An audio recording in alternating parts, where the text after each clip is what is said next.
Hello, everybody, and welcome to episode 12 of the Broadreach podcast. And we're nearly at the end of the Golden Globe race, which started in 2022, August, which is amazing.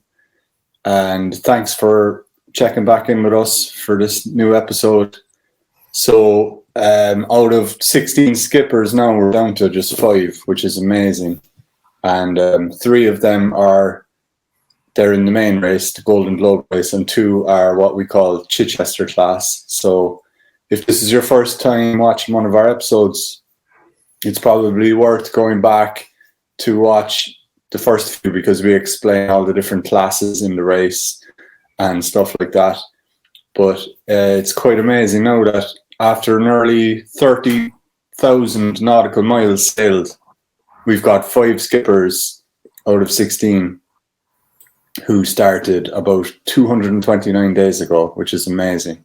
So the leaders of the pack now are heading towards the Bay of Biscay, and they're due to arrive the 29th or 30th of April. But we're going to have a look at that now in a minute when Sean's going to pull up the tracker. But it's really exciting. We don't know, do Abalash and Kirsten are at the front? Do they even know how close they are to each other? Don did the tracker. He's talking about they could be coming in side by side. It's really, really exciting. And obviously we've never had this before. We've never had a situation like this before, the GGR. And if people don't know, the GGR has only happened twice before. The original race in 1968. It was remade 2018. And this is the third one, but we've never had a neck and neck finish. So we might look at the exact positions and what's happening in the fleet, Sean, if you want to pull up the tracker maybe. Yeah, I'll just share my screen now. So I think you should be able to see that now, Shane. We might really zoom out here for a second. When I say really zoom out, let's look back at 2018 very quickly. So we can see that Jean-Luc would already have arrived, so he's actually in Les Sables d'Olonne here. You can't really see him because he's the blue boat, but there you can if you zoom in far enough. So he already would have arrived in from a 2018 race perspective if he left at the same as this race. So where Robin Knox Johnston and where Bernard Motissier, who of course were in the original race. So Knox Johnson is just rounding the horn. Position is from the 10th of April, so it's an old position. So he's probably somewhere up here, not sure exactly, but if you can imagine, we're 12 days ahead of that position. And Motissier has gone to save his soul. So remember, we talked about that before. That was his famous message that he slingshotted into a shipping container that passed him. He made that decision somewhere around here when he was coming up the coast of South America and went off. He essentially went 1.5 times around the world and ended up in Tahiti. So this is where he is at the moment. If he had left at the same time as our other race competitors last year. So, and that position is from the 10th as well. So they need to be updated. Obviously, they've both moved a little bit, but it's just nice to see in terms of the context of this race where everybody is. So Ian's boat, of course, we know what happened there. You've given an update. He's now in Cape Town over here. We have Guy Waits as well, who's around here at the moment. So we'll do a quick update. Actually, I'll just show you now where Guy is. So he's actually here. If we zoom out a small bit.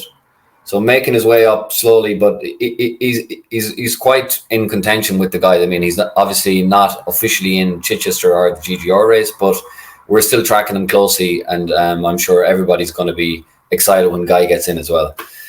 Then we have Jeremy, who's just past the equator. I think I can add this in here.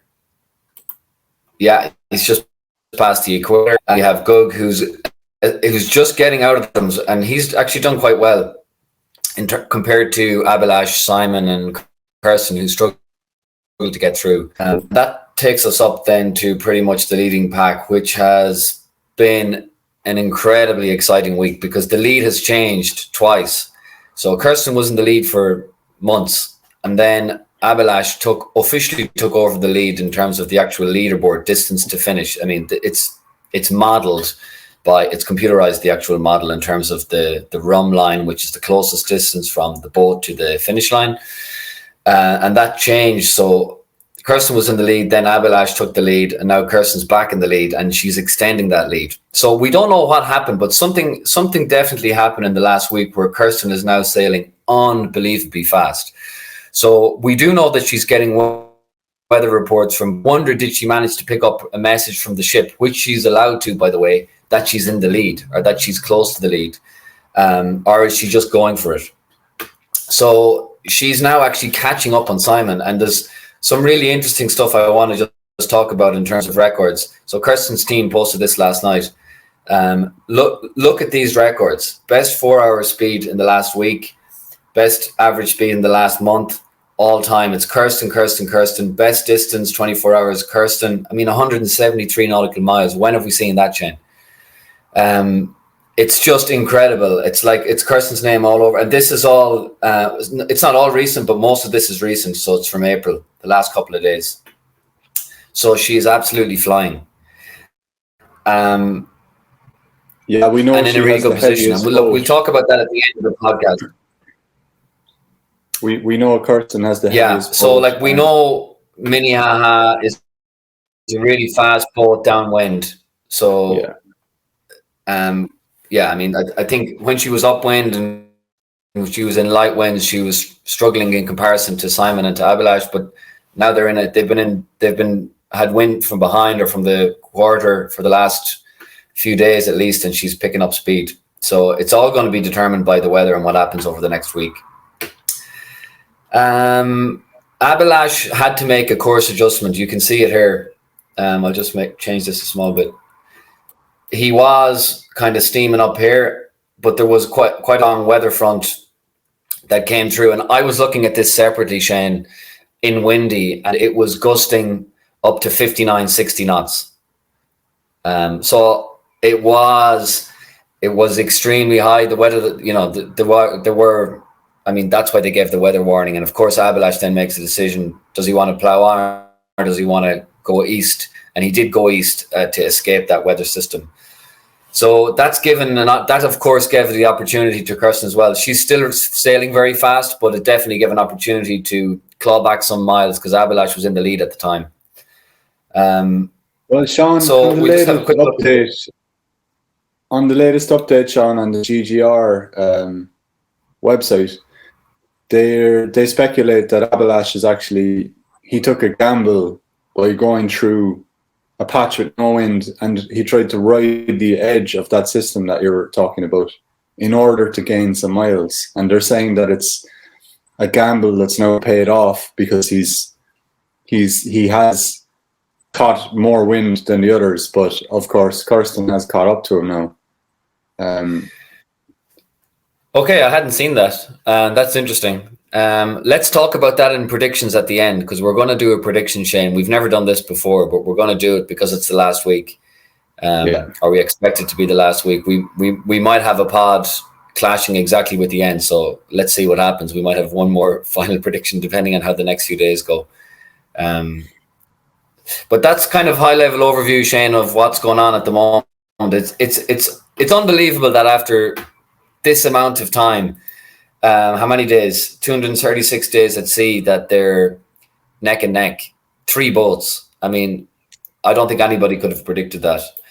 We all know, of course, that Kirsten has, if Abelash and Kirsten were to cross the finish line at exactly the same time, Kirsten would still win because she has a 23-hour advantage over Abelash for the Tapio rescue. So most people will know this, but if you haven't seen this podcast before or weren't following the race closely, Kirsten actually rescued another competitor, which is another incredible story in itself. And like, if she were to go on and win the race, I mean, it would be an unbelievable story. So she has Abelash was also involved in the rescue. So he gained 12 hours. Kirsten gained 35 hours as compensation for the detours they needed to make. 35 minus 12 is 23. That's why Kirsten has an advantage of 23 over Abhilash, if that makes sense.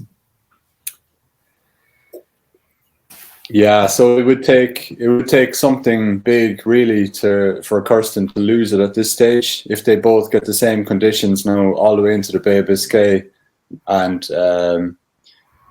again the GGR team are arguing that Abhilash's boat is more equipped at kind of the conditions outside the bay, but I think if Minnehaha has the wind, like we've said before, it is the heavier boat.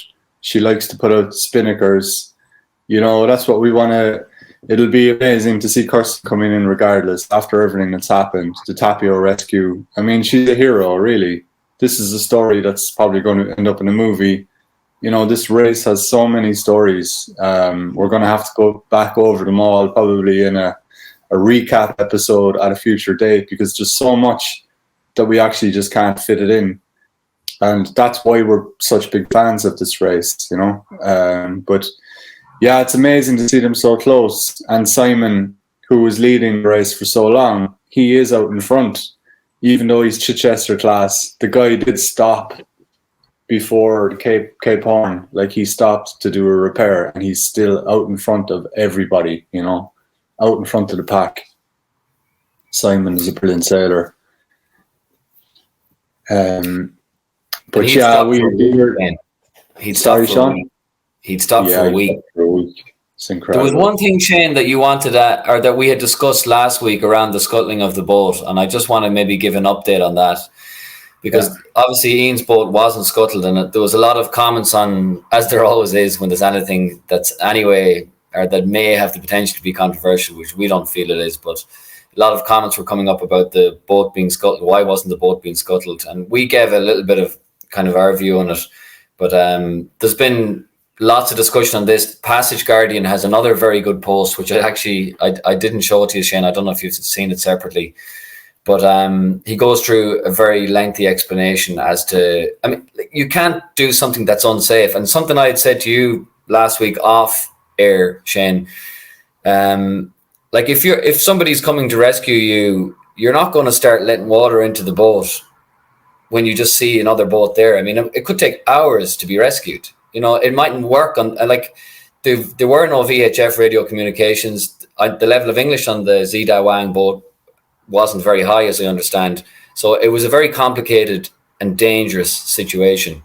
So to start letting water into your boat just so that you can scuttle the boat and avoid the navigation hazard, that is not your first priority. Your first priority is saving your own life. That's what a rescue event is. It's saving a life. And any other, you know, if you manage to scuttle the boat, that's just some kind of a bonus. But you should not be doing that unless you're 100% sure that you're getting off that boat safely. And we don't, of course, we haven't talked to Ian about this yet, and we haven't heard his side of the story, but I'm sure that was his primary concern. So I just wanted to give a quick update on that. And I think it's very well explained by Passage Guardian as well on a very lengthy post on his website. So I suggest people check that out.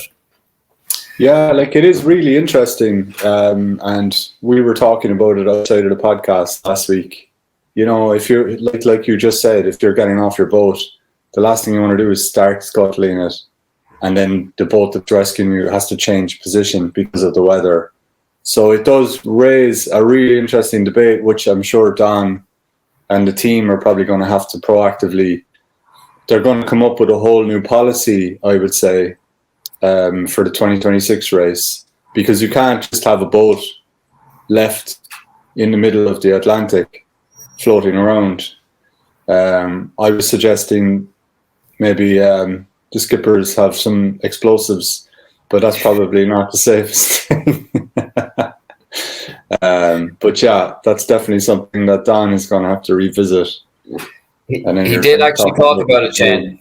What he said was they're going to update the policy, as you alluded to, and what he specifically said was that the boat they'll write into the rules that the boat needs or should be scuttled unless you have a salvage plan. So if you can show that if you lose your boat somewhere that you can get it, you have a team organized to somehow pick it up, that's possibly acceptable. Now, I'm sure there'll be a caveat that regardless of all those rules, safety comes first anyway.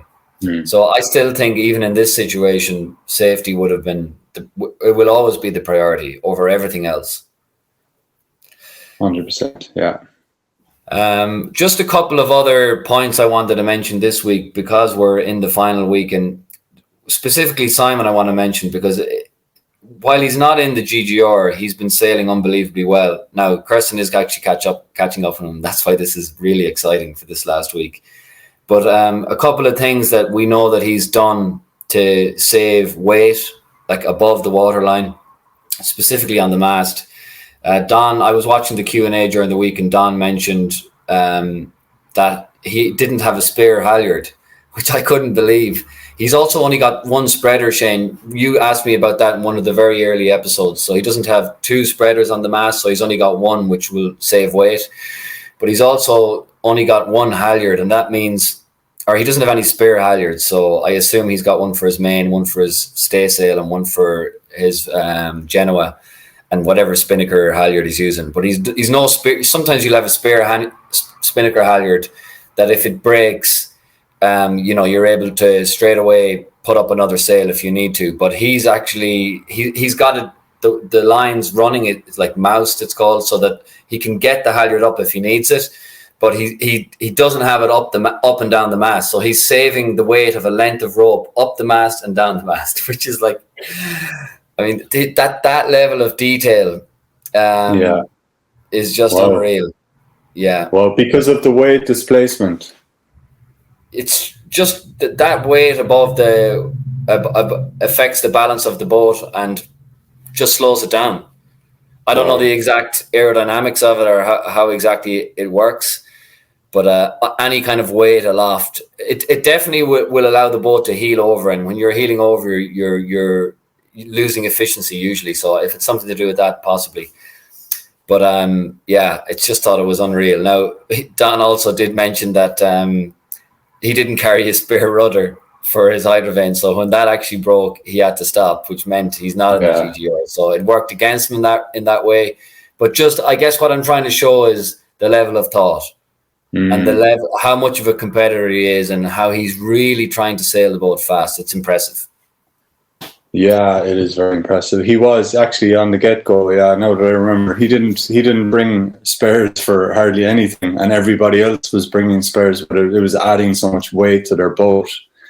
And people like Pat Lawless were bringing a fire stove, but Simon was like, "I'm going to bring." Simon. It was a race for Simon from the get-go. I suppose for other people, it was a bit of a voyage.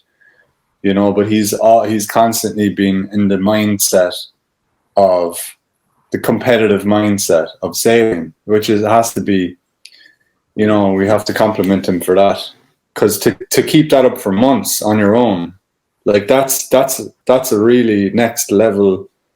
That's next level motivation. If you can motivate yourself like that, he's on his own out there, and he's still like, I'm going to sail this boat to its absolute maximum all the time. Like he's racing, he's effectively racing against himself, but he keeps it up. It's incredible. Yeah, and it's possible he will cross the line first in Les Abdelon, and it would be, that'd be exciting in itself. But as my mother said, he's like a loose horse in the Grand National. It doesn't count. That he could be the first one past the post. But you need to have the jockey on board, and so it's between Abelash and Kirsten in reality. But of course, it would be a massive achievement, especially after stopping for a week. If people don't know Sean, we should just remind them that Abelash is an example of an unbelievably resilient character. Like he had a very bad injury he was in the previous GGR, and he got rolled by a massive system, which took him out, injured him. He had to have pins inserted in his back and everything after he was rescued. He had to learn how to walk again. He was in the Navy. This guy Abelash is a legend. Like, he's a very resilient guy. He can sail, he can fly. He's back in it again. And now he's almost at the finish line, and he could potentially win it, but Kirsten does have that advantage. So it's just a reminder to people to check out Abelash's story if you don't know him. Yeah, I completely agree. And it was an emotional moment for Abhilash, actually, when he passed the point where he had been dismasted, and he was completely disabled, remember, as well, Shane. He couldn't actually move with the injury to his back at that particular moment and had to be rescued. And the Indian military actually sent an Air Force plane to help rescue him, which is unbelievable. I mean, talk about, never leaving a soldier behind. I mean, that was just unbelievable. So I don't know if they actually picked him up in the end, but they definitely were involved in the rescue and sent a plane to Madagascar or something, and they were based out of there trying to assist. Yeah, unbelievable. Just a quick note as well, Sean, just to remind people of the previous winner, who was Jean-Luc Van de Heede, and he's a Frenchman who actually has an apartment there in Les Sables d'Olonne. He's a local man, and he won the race. He was 73 when he won the last race in 2018, like 73 to do that, and he did it in a record time, like 211 days at sea. He came in with his spinnaker out. He had no fuel left in the tank, and he had been up the mast, I think, about 12 or 13 times on his way into the Bay of Biscay. Like, for a man in his 70s, like, these guys, these are tough guys, Jean-Luc, Robin Knox-Johnson, Motissier. Like, it does take a certain character to complete this journey, this voyage. If you look at the background of these guys and how they grew up, and in addition to that, Shane, he actually went the wrong way pretty much for a week. So as he was approaching Cape Horn, he had that problem with the mast, and something broke on one of the spreaders. I can't remember exactly what it was. So he started turning towards Chile, was going to drop into Chichester class, fix the issue and resail, and then he was sailing along and he said, "No, I'm going to go up the mast." He was up and down the mast another 5 times, looking at this at least. And he did some kind of a jury rig or some kind of, I don't know if you'd call it a jury rig as such, but a fix on it. And he said, "Look, this might hold. Worst case scenario, maybe I'll lose the mast." But he went for it, and he lost a week. So it's kind of like, it reminds me a little bit of that God's decision when he was going to go to Punta del Este in Uruguay, and then decided he's going to turn back for Cape Town. If he'd never done that, he probably would still be in the race. But that I find even more incredible. Like, how difficult is it to make the decision in the first place to go into Chichester and then to actually change your mind and have lost all that time and have the mentality, the strength to go on? And obviously in Jean-Luc's case, he went on to actually win it. So I think if you win this race, you're winning it with an incredible story, no matter what happens. And that goes for Abhilash or Kirsten as well. Whoever does go on to win it, they're going to have an incredible story to tell. Yeah, and Jean-Luc would have been 23 when the original race happened, so he remembers it, and he remembers the lack of social media. Imagine it back then in the 60s, you wouldn't have known what's going on.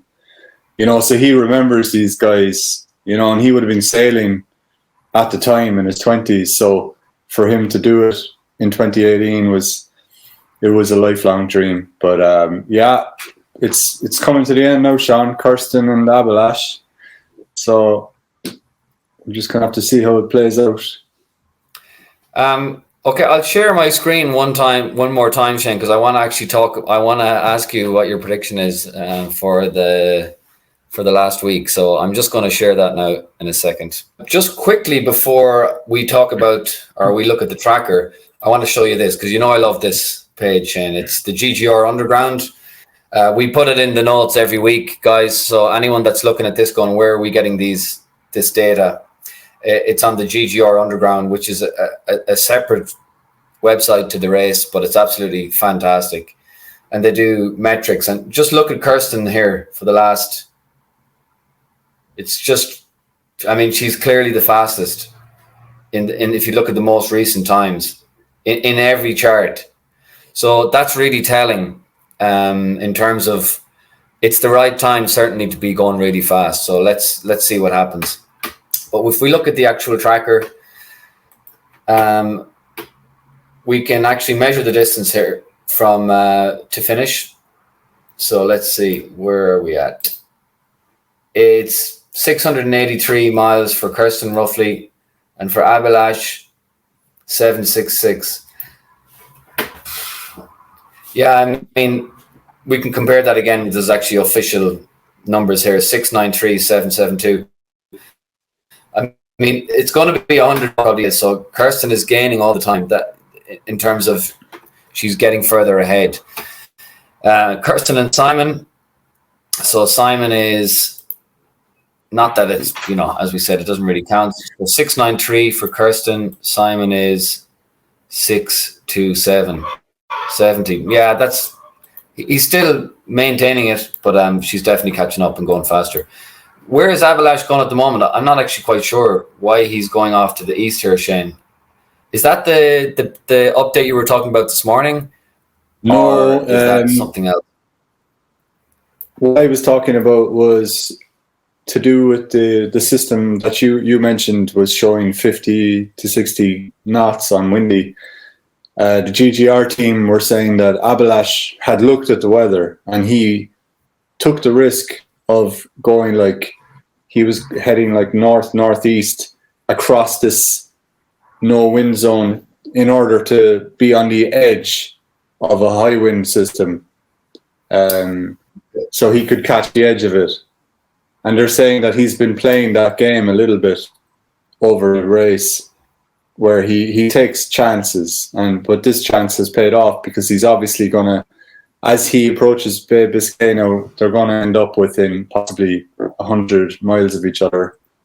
Which, if you take everything into account, Sean, including the rescue, the odds of them being so close coming into the bay, it's crazy, really. It's unreal. I'm just moving the weather forward. It's unbelievably inconsistent in the next week. It's so hard to predict. You see all of those light wind areas, I mean, that's, for example, this is 2 days' time. Let's take it back to exactly now 30, approximately,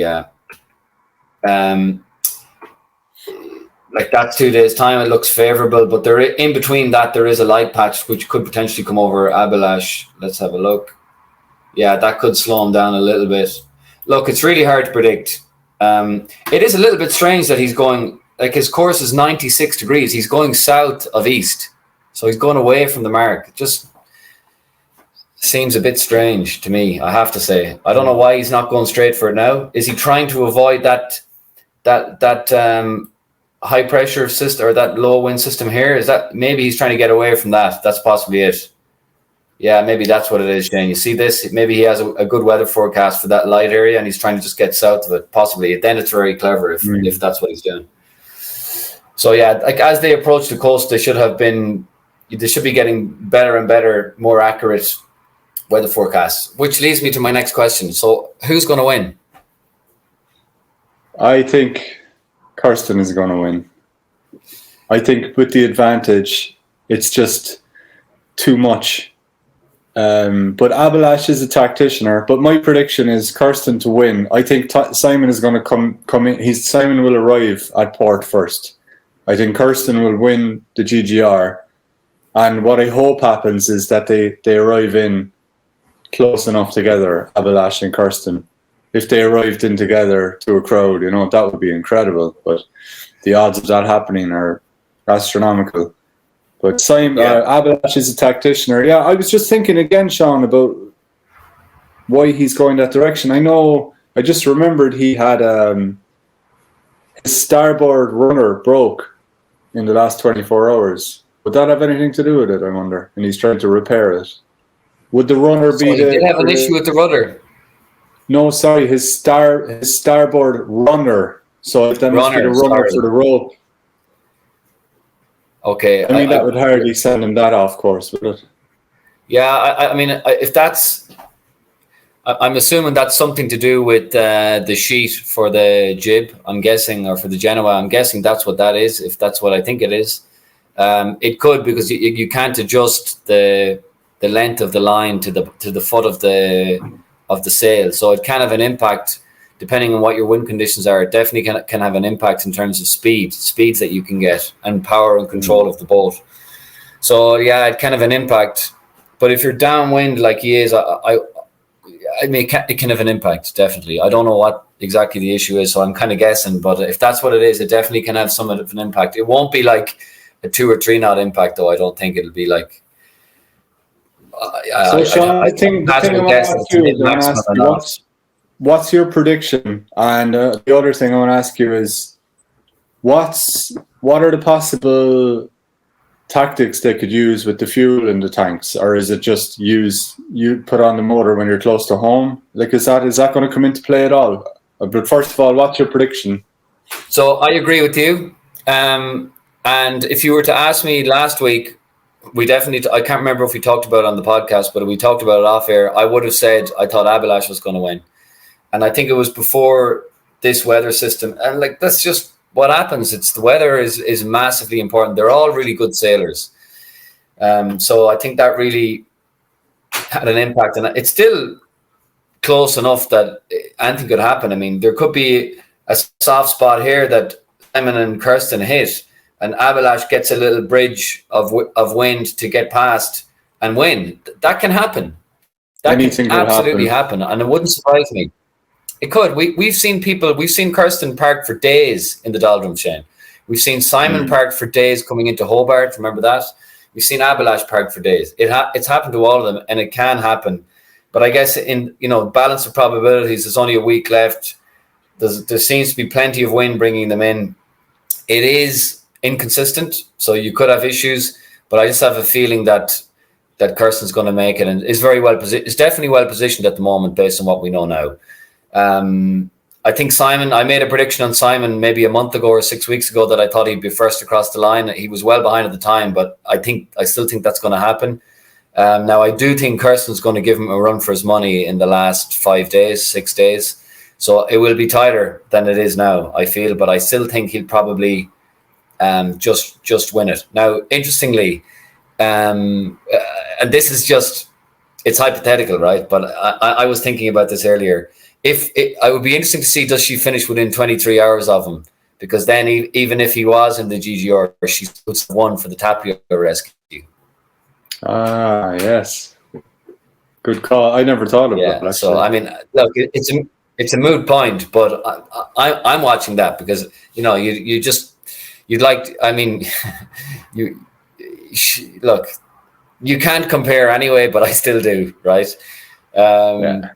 So, yeah, and sorry, Shane, the second question that you asked me, tactics on fuel. I think, sorry, use as little as possible, I would say. The penalties are what? Is it 1 hour for, God, I don't know. Is it 1 hour for every litre of fuel? I can't remember, Shane. It was in the Q&A. I watched it yesterday. I just can't remember. If anybody knows, fire it into the comments for us, please. I think it's 1 hour for every litre. Would that make sense? I don't know what it is. We know Abalash didn't lose as much as we thought. So that's good for him. He lost maybe a litre or a litre and a half. So there was a thought that he lost quite a lot, so that the penalty, he could be more than 23 hours behind, but it's probably 23, 24, maybe max 25. If Kirsten hasn't used that amount. I mean, but yeah, like if they're in a really soft spot and they know that the other boat is moving, Shane, would there be a temptation to use the motor? I'm not sure. We'd have to do the calculations at the time and work it out. But like that's definitely something we could look at. Look, touch wood, there's no safety issue between here and the end.